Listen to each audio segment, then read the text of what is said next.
ازيكم عاملين ايه؟ يا رب تكونوا بخير. النهارده هنعمل الصبية زي ما انتوا شايفينها كده، فيها فوم وحلوة قوي وقوامها تخين يعني وحلو زي ما انتوا شايفينه كده في الكوباية. وهنعمل الشوكولات الصبية، كل الناس بتحبه، يعني هتشتروهم من بره او هتشربوهم في محلات العصير بمبلغ وقدره. لا، احنا عملناه في البيت بحاجات رخيصة او موجودة عندنا. كده كده المشروبات دي موجودة عندنا، مشروبات رمضان الصبية الجميل. هنحط كده شوية شوكولاتة، شايفين الجمال والحلاوة؟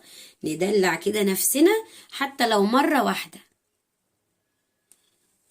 بحب اشكر الناس اللي بتدعمني ودايما ورايا في كل فيديو، بحب اشكرهم.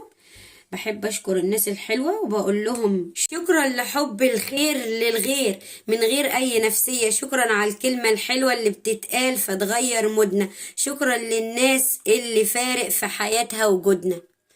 يلا نبدأ ونشوف عملنا العصاير دي ازاي، بس ساعتها ما تنسوناش باللايك والشير والاشتراك في القناة. نبدأ كده على طول ونشوف الحاجات الحلوة دي طلعناها ازاي. شايفين الجمال والحلاوة؟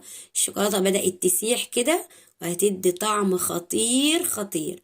بس ما تنسوناش بالاشتراك في القناة بالله عليكم، لان احنا دينا 4 سنين ايه ما كملناش اي حاجة من حاجات اليوتيوب. فياريت تكون شهر كريم وتبقى كريمة معايا، والحاجات الحلوة دي تديها حقها وبتشتركنا في القناة واللايكات. يبقى أول حاجة معايا شفشة الخلاط، هحط فيه 4 معالق من السكر،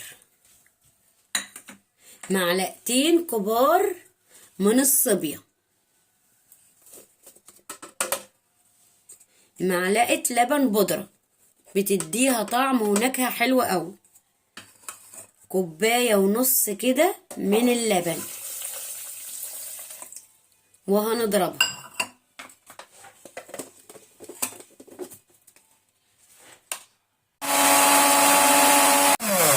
بعد ما ضربناهم كويس هنصبهم في الكوباية. هنصب في الكوباية بتاعتنا، شايفين القوام ولونه؟ روعة روعة روعة.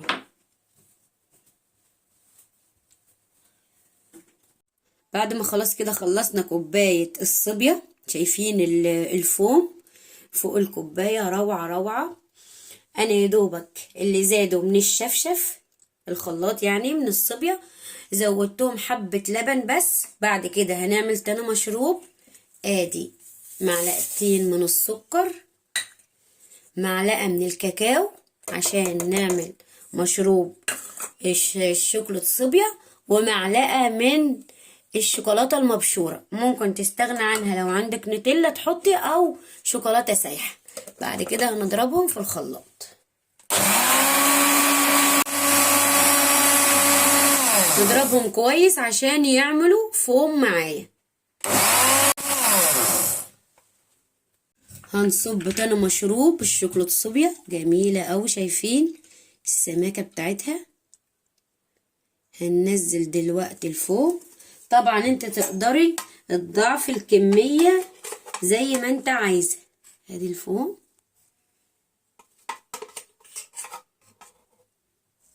احلى مشروبين طعمهم حلو او لذيذ، كله بيحبه. شايفين؟ ما تنسوناش باللايك والشير والاشتراك في القناة.